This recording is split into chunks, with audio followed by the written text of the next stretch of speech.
The kids all had halos on their heads when he left, which soon turned to devil horns, and the scheming to prank their teacher had begun.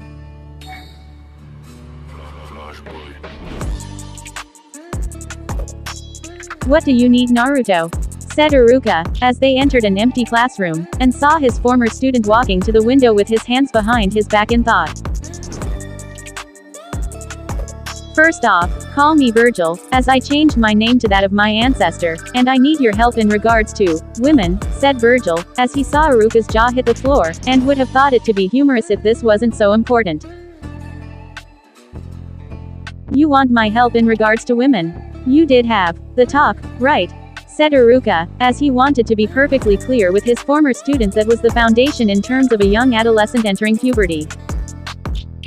"Of course, but you are the only one I can trust in giving me good advice, and not screw me over," said Vergil, as he saw Iruka nod, and walk over to him before putting a hand on the half-devil's shoulder. Vergil. I never really had a relationship with anyone, and while I'm not old that I still can't try. All I can say to you is that you should think of the one you are with respect. Listen to them, and they will listen to you when you speak in return, said Iruka, as he patted Vergil on the back, and the half-devil smirked at Iruka before giving him a hug.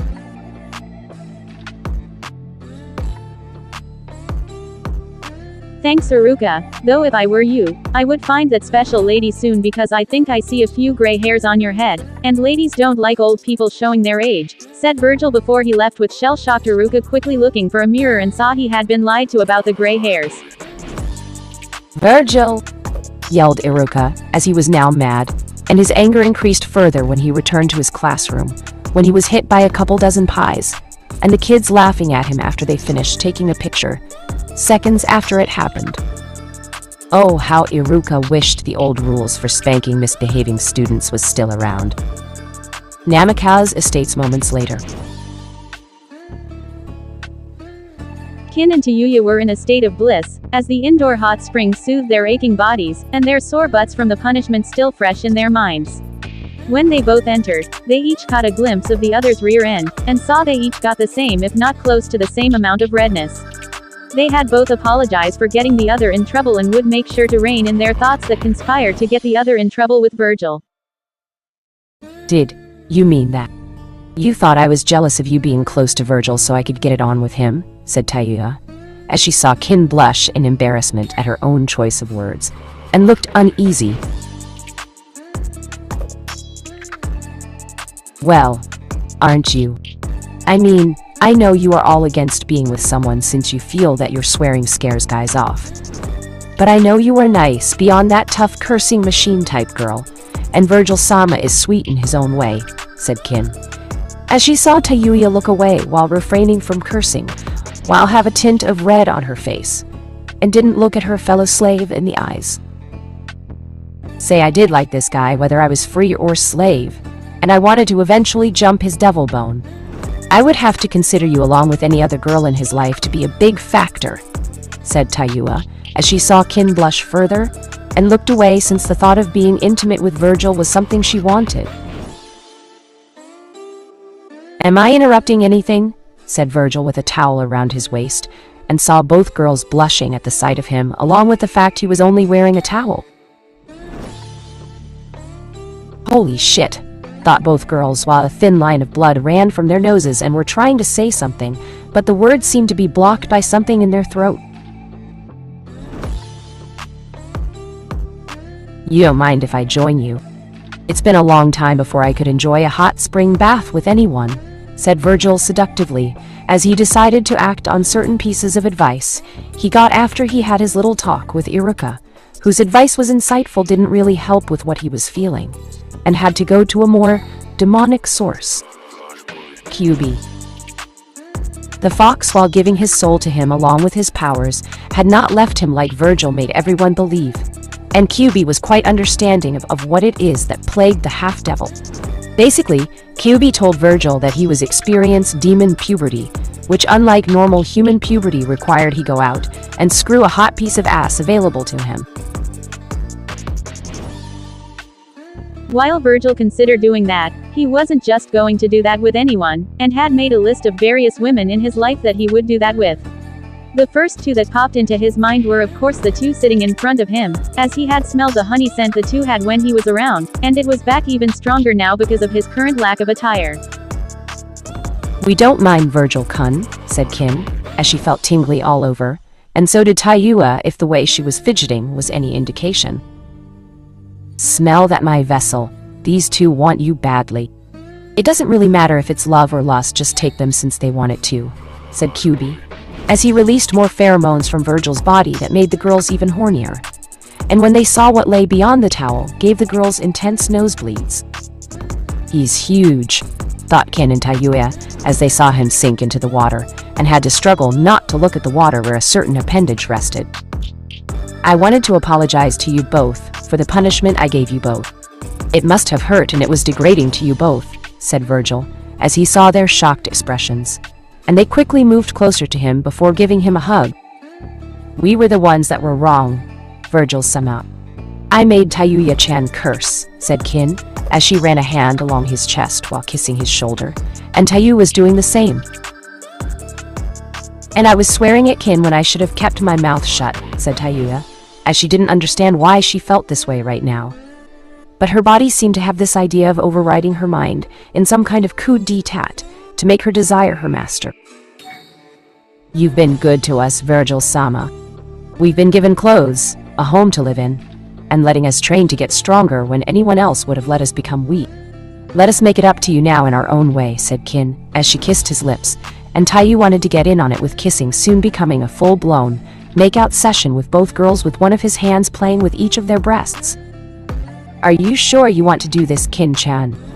Taiyuya-chan, said Vergil, as he required a second to breathe, and saw them nod their heads with eyes burning with lust. Yes, Vergil-sama. Now I believe Taiyuya needs to clean her mouth for swearing and requires your big cock to make that happen, said Kin, as she saw Taiyuya look into the water hungrily before going face down onto Vergil's appendage, and began to give him a blowjob while his hand, once on the redhead's breast, went to her pussy to finger it. As for Kin, she was sucking on Vergil's face, while his hand was on her breast, kneading it with all the love and attention she could ever want to have happened to it. She moaned out loud when he left her left breast for her right one, and she felt one of Taiyuya's hands go to her pussy before fingering it with a purpose. Damn. I wonder where they learned to do this, thought Vergil, as he found their skills to be incredible, and could only have gotten this way through a teacher. But who? Somewhere in Konoha, a certain purple-haired woman sneezed before she went back to eating her massive plate of dango that was her reward for secretly teaching 2 slave girls how to please their man. Back with Vergil, he could feel his climax from Taiyuya's washing of her mouth fast approaching, and could feel hers from his fingerwork on pussy. The half-devil let out a deep roar that was muffled by Kin's mouth on his own, and came into Taiyuya's while she had her own orgasm from his fingers, with her own bringing Kin to her own climax, too. After a moment, Taiyuya got out of the water nearly coughing with water, and some cum exiting her mouth in the process. Kin had collapsed against Vergil from her own orgasm as the half-devil himself leaned back against the rim wall of the hot spring, and moved them closer to him. That was incredible, said Kin, as she had a hand go down to Vergil's cock and felt him still hard after Taiyuya's blowjob. Do you want to proceed further? Said Vergil, as he knew what the next step was, and it was going to be their choice to continue. Hell yes, said Taiyuya, as she was feeling the urge, and knew it was going to happen sooner or later. What she said Kin, as her body screamed to be satisfied, and wanted his member now. Be warned, I have a lot of stamina, and may tire you out, said Vergil, as he picked them both up by their butts, and getting squeals from both of them when he got them all out of the hot springs. That's the idea, said Kin, as she kissed his neck, and ran her tongue into his ear. Fuck us raw, said Taiyuya, as she was grinding against him, and was nipping at his earlobe. As you wish, said Vergil, as he took off to the bedroom with both girls getting excited at the prospect, and were glad they were his slaves. 4 hours later. Vergil walked out of the bedroom with his crimson robe on as he left the two content girls lying there with smiles on their faces, and the bedsheet covering their nude forms. Walking down the steps of his home to the first floor, Vergil looked at the vastness of his home for the first time since he called it his home, and realized just how empty it was even with the current occupants inside of it. "Thinking about the future," said Kyubei, as he saw where Vergil's thoughts were now going, and what the emptiness in this room was doing to his vessel. "You think you know everything about me simply because you are inside my mind. But yes, I am thinking of the future, and the legacy I want to leave behind," thought Vergil, as he pictured kids running around this place one day, and the idea of being a father in the distant future entering his mind. "You have those two girls upstairs, the Hyuga girl that has a major crush on you, and let's not forget the others within the female populace that could help you rebuild your clan," said Kyubi, as he grinned evilly at Vergil within the half-devil's mindscape. And the boy just shook his head at the fox. "Konoha's populace will do everything in their power to hurt my children if I had any. The Hyuga elders would demand my offspring I have with Hinata be branded with the cagebird seal. If not that, then the councils would demand all my offspring have their powers sealed away until a time they believed it was right to see it awakened. And let's not forget the arrogant asshole Danzo that the old man dislikes so much would give his other arm to see them in his root program. Before I can have any devil kids of my own Kyubi, I need to kill them all, and the time for that is not right now," thought Vergil, as his eyes narrowed at the thought of those fools running everything, and the bloodlust in his body was calling for all their heads. "To kill them all and let the Shinigami sort them out. Is that why you want me to keep you sterile until the time is right to have kids?" said Kyubi, as he had made sure his vessel shot blanks into the girls per his vessel's request, and any other girl he was with. "Got it in one, my friend. One day this house will be filled again, but for now it must remain near empty, and will have to be filled slowly with those I know are worthy of being a part of my clan," thought Vergil, as he went to go outside and see how his friends were doing. Chapter 4: Curiosity nearly killed the Nibby. Vergil was walking throughout Konoha for some time completely bored, as he had tried to find his friends, but had been unable to successfully see them, and decided to head to a place he hated with a passion. The proverbial itch in the back of his mind he had held off from scratching since his ascension to being a half-devil that his demonic blood had been screaming at him to do. Destroy the old orphanage. It still stood there like a scab that wouldn't die, as it was still used even now for taking in children without parents, and had been his hell for a good 6 years of his life. Vergil could only ball his fists, as he hated the memories of the past that echoed within his mind, and in his heart at being beaten by that damn witch every other day. How the kids would get what should have been his food for doing it themselves, and when he was actually given food. Well, let's just say hunger was a very powerful spice along with the need to survive. "It's time this place died with my old life," thought Vergil, as his sword came to his right hand, and walked towards the old building. "Well, I never thought you would be back here, demon," said the old hag that ran the orphanage, and was being supported by an old cane. "Why?" "Because your so-called lessons that you taught me about being worthless were supposed to stick. I may be a demon now, but back then I was just a simple, innocent human boy you thought you could torment because of what was sealed inside of me. And it was because of people like you that I've decided to come back here, to teach you along with your staff a lesson of my own," said Vergil, as he walked up the steps while the old woman sneered and spit on the ground in front of him. "Innocent human boy. Ha! You were a demon the moment the fox was sealed up inside of you, and everyone knew it.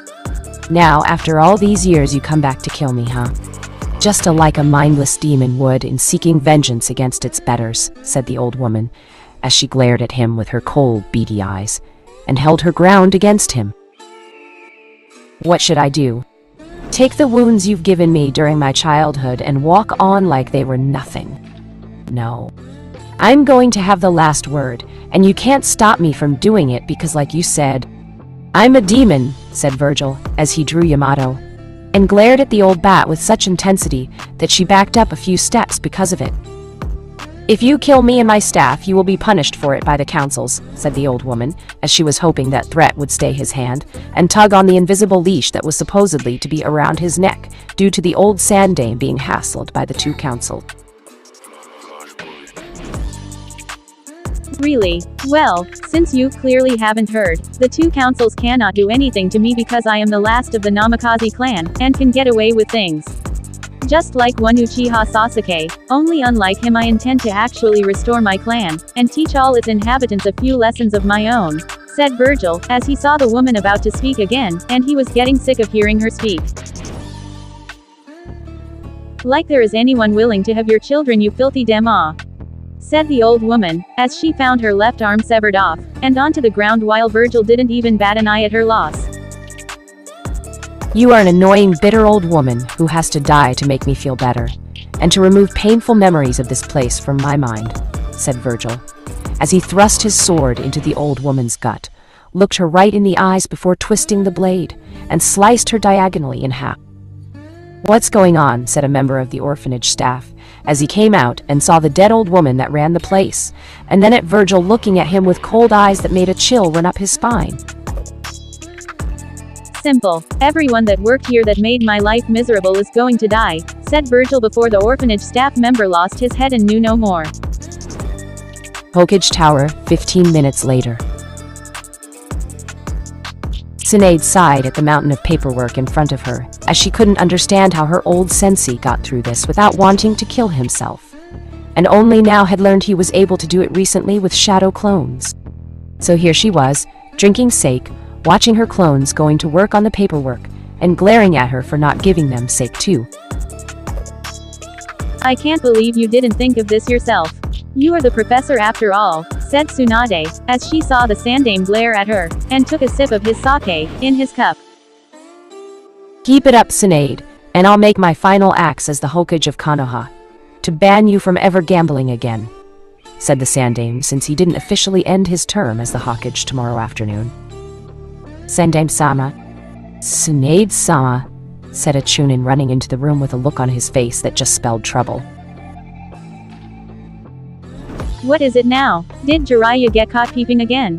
Said Tsunade, as she had been told by her sensei that many women in Konoha were a lot like her in terms of hurting perverted men, and since Jiraiya was here in Konoha doing his research, well, it was only logical to assume he ran into someone that didn't like it.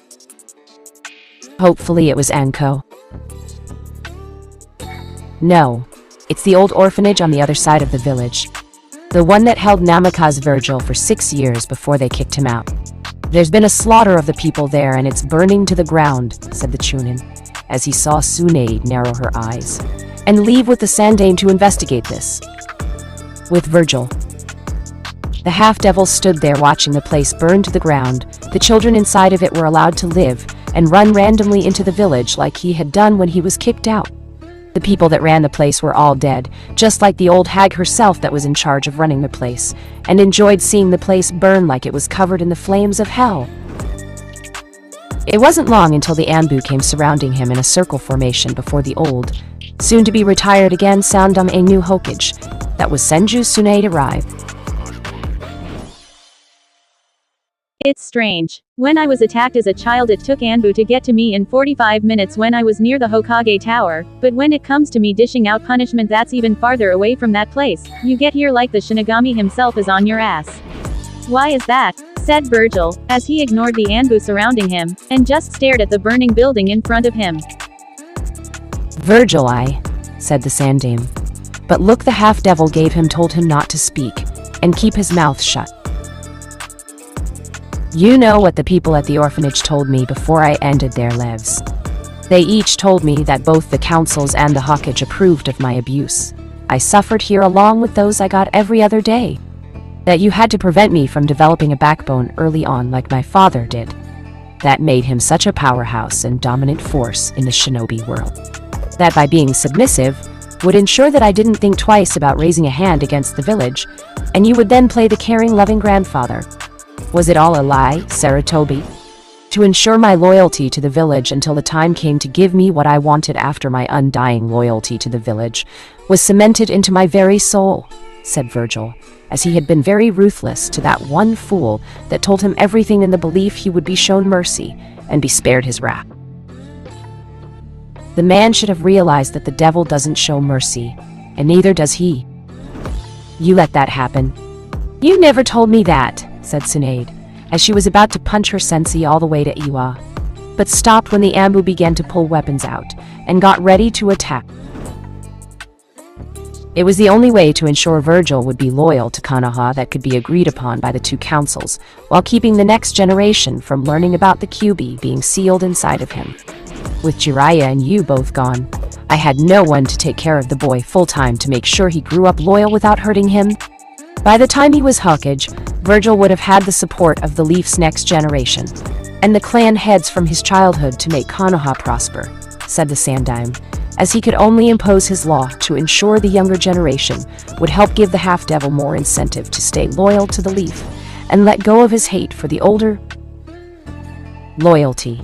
Loyalty. What about my father and his loyalty? His trust in you and the others to do what was right, to do what was fair. I do not have any loyalty to the Leaf, but only a rare few that still stand for what is fair. Everyone else is just target practice, said Vergil, as he turned to look at the two cage-level shinobi and saw them tense at seeing his eyes. Vergil, I'm sorry I did this to you, and tried to enforce a loyalty that should never had been shoved down your throat. I was wrong, said the Sandaime, meaning it, as he never wanted to do it, just as he never wanted to have Itachi kill nearly his entire clan, and let the man become a missing nin. People normally are when it comes to me. Which is why so many people have to die so they can see just how wrong they truly are, said Vergil, as he saw the Anbu around him tense, and Tsunade saw it just like he did. Do not attack, said Tsunade, but the Anbu apparently didn't want to listen to her, and did the exact opposite. I'm sorry the beginning as Hokage of Konoha has to start of so bloody, Tsunade, but I am tired of dealing with these scum, and need to show the Leaf Village that they are not the invincible beings they make themselves out to be, said Vergil, as time seemed to slow down in front of him before he began cutting through Ambu and slicing them to pieces. When it was over, none of the Ambu were alive, and all Tsunade could do was look at the destruction the half-devil caused. Sheathing his sword, Vergil looked at the old cage looking back at him with guilt-covered eyes, and walked over to the old Sarutobi clan member, whispering something into his ear before leaving the stunned man behind. I own you now, Sarutobi. You are not my surrogate grandfather anymore. You are now considered private property of the devil. Hokage Tower 3 weeks later. You wanted to see me, said Vergil, as he had walked into the Hokage's office to see Tsunade sitting at her desk, deep in thought from the looks of it, and knew whatever it was she wanted to say was big.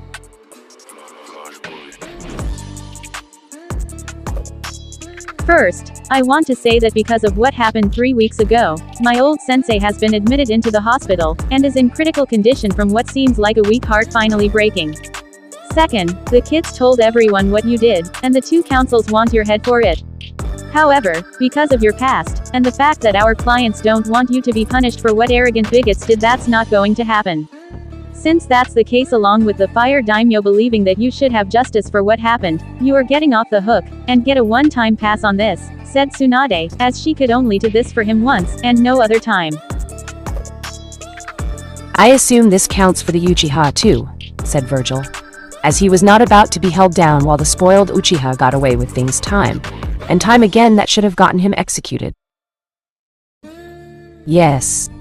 Though the councils were against it, but that's not new, and I had to put my foot down literally to ensure they understood that Chiha Brat is not getting off easy anymore, said Tsunade, as she saw Vergil nod, and could live with that.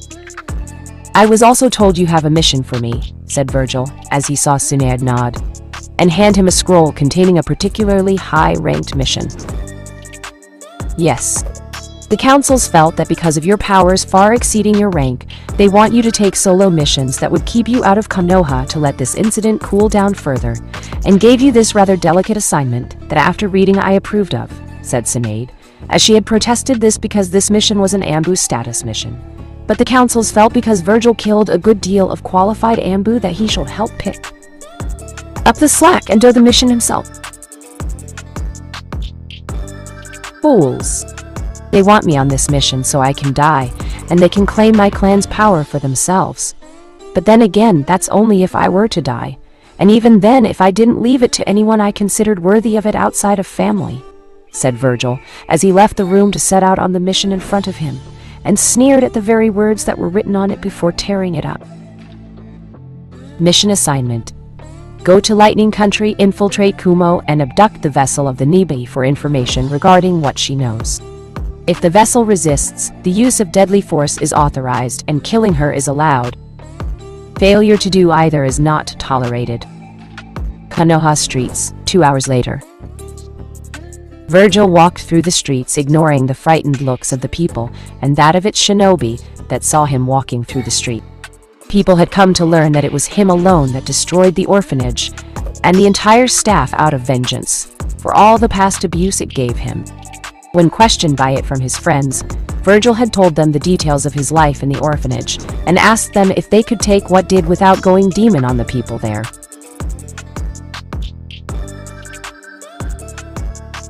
Neji understood from his time serving the main family and the cage bird seal being used on his side of the family for the smallest error made when serving the main family. The seal on the branch family only hurt for a few seconds, so it wasn't as bad as what Vergil went through growing up being beaten physically by those around him. Hinata felt the same way as Neji with her pure gentle heart, forgiving him for killing the people at the orphanage, and told him with all the inner strength she could muster that he wasn't wrong before she fainted from being so close to him. Tenten had felt a little disturbed by his actions, but that was understandable since she had her family, who she trusted to make sure nothing happened to her growing up and help her become strong. However, she understood that if something did happen to her, she had it on good authority to kick a great deal of ass when possible. The others let him know that they felt the same way, with the exception of Sakura, who had called him a monster and ran off saying she didn't want to be near him. Quite frankly, Vergil didn't care what Sakura thought of him and just ignored her. "Vergil-chan," said Anko, having come out of nowhere and tackled the half-devil with a smothering hug with his face in her well-sized breasts. "Hello, Anko. Still causing people misery, I take it," said Vergil, as he was able to speak after she removed his face from her valley and saw her smirking at him. "Of course.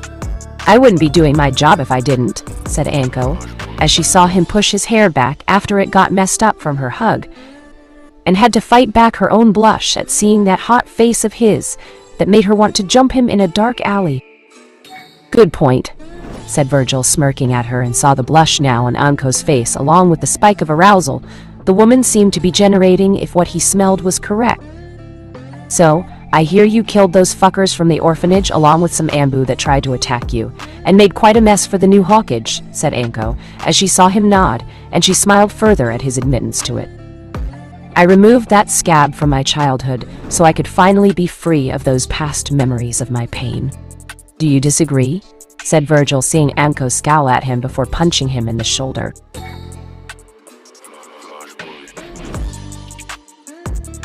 "Fuck no. You gave those assholes what they deserved and you got away with it too," said Anko, as she put her hands on her hips, and slightly parted her trench coat, giving the half-devil a good view of her body that many other males would have been crippled from the waist down if they saw what he did.